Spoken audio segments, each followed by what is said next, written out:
தற்போதைய அண்மை செய்தி. தமிழ்நாட்டில் 9 மாவட்டங்களில் இன்று கனமழைக்கு வாய்ப்பு இருப்பதாக தெரிவிக்கப்பட்டிருக்கிறது. அண்மை தகவலாக பார்த்து வருகிறோம். தமிழ்நாட்டில் 9 மாவட்டங்களில் இன்று கனமழைக்கு வாய்ப்பு இருப்பதாக வானிலை ஆய்வு மையம் தகவல் தெரிவித்திருக்கிறது. குறிப்பாக கிருஷ்ணகிரி, தருமபுரி, சேலம், நாமக்கல், திருப்பத்தூர், வேலூர், ராணிப்பேட்டை, திருவள்ளூர் உள்ளிட்ட 9 மாவட்டங்களில் கனமழை பெய்யக்கூடும் என்று எச்சரிக்கை விடுக்கப்பட்டிருக்கிறது. கிருஷ்ணகிரி, தருமபுரி, சேலம், நாமக்கல், திருப்பத்தூர், வேலூர், ராணிப்பேட்டை, திருவள்ளூர் உள்ளிட்ட 9 மாவட்டங்களில் கனமழை பெய்யக்கூடிய வாய்ப்பு இருப்பதாக வானிலை ஆய்வு மையம் தகவல் தெரிவித்திருக்கிறது. தமிழ்நாட்டில் கடந்த சில நாள்களாக வெயிலின் தாக்கம் அதிகரித்து காணப்படக்கூடிய நிலையில் தற்போது கத்திரி வெயிலும் உச்சத்தில் இருக்கக்கூடிய இந்த சூழலில் பல்வேறு மாவட்டங்களில் அவ்வப்போது மழை பெய்து வருகிறது.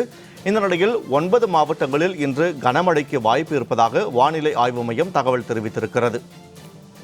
இது தொடர்பான கூடுதல் தகவல்களோடு செய்தியாளர் லாவண்யா இணைப்பில் இருக்கிறார். வணக்கம் லாவண்யா.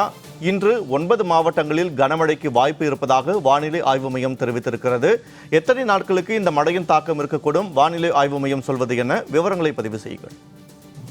வணக்கம் வினோத். தென்கிழக்கு வங்கக்கடல் பகுதிகளில் ஒரு வளிமண்டல மேலடுக்கு சுழற்சியானது நிலவுகிறது. இதன் காரணமாக தமிழகத்தில் ஒரு சில இடங்களிலும், புதுவை மற்றும் காரைக்கால் பகுதிகளிலும் இடி மின்னலுடன் கூடிய பலத்த காற்றுடன் கூடிய லேசானது முதல் மிதமானது மழை பெய்யக்கூடும் என சென்னை வானிலை ஆய்வு மையம் தெரிவித்துள்ளது.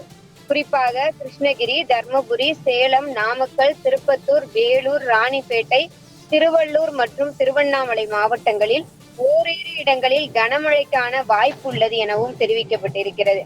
அதே போல இன்றிலிருந்து தொடங்கி மழைக்கான வாய்ப்பு அடுத்தடுத்த தேதிகளிலும் இருக்கிறது. குறிப்பாக 20ஆம் தேதி வரை, அதாவது மேயினுடைய 20ஆம் தேதி வரை கனமழைக்கான அந்த எச்சரிக்கையை சென்னை வானிலை ஆய்வு மையம் கொடுத்திருக்கிறது. அதற்கு பிறகான நாட்களில் லேசானது முதல் மிதமான மழை தமிழகம், புதுவை, காரைக்கால் பகுதிகளில் பெய்யும் எனவும் தெரிவிக்கப்பட்டிருக்கிறது. சென்னை மற்றும் அதன் புறநகர் பகுதிகளுக்கான வானிலையை பொறுத்தவரை அதிகபட்ச வெப்பநிலை 36 டிகிரி செல்சியஸிலிருந்து 37 டிகிரி செல்சியஸை ஒட்டியும், குறைந்தபட்ச வெப்பநிலை 29 டிகிரி செல்சியஸிலிருந்து 30 டிகிரி செல்சியஸை ஒட்டியும் இருக்கும் என தெரிவிக்கப்பட்டிருக்கிறது.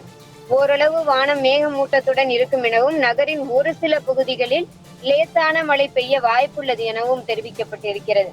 கடந்த 24 மணி நேரத்தை பொறுத்தவரை சிவகங்கை மாவட்டத்தில் அதிகபட்சமாக 9 சென்டிமீட்டர் மழை பதிவாகி இருக்கிறது. வினோத்,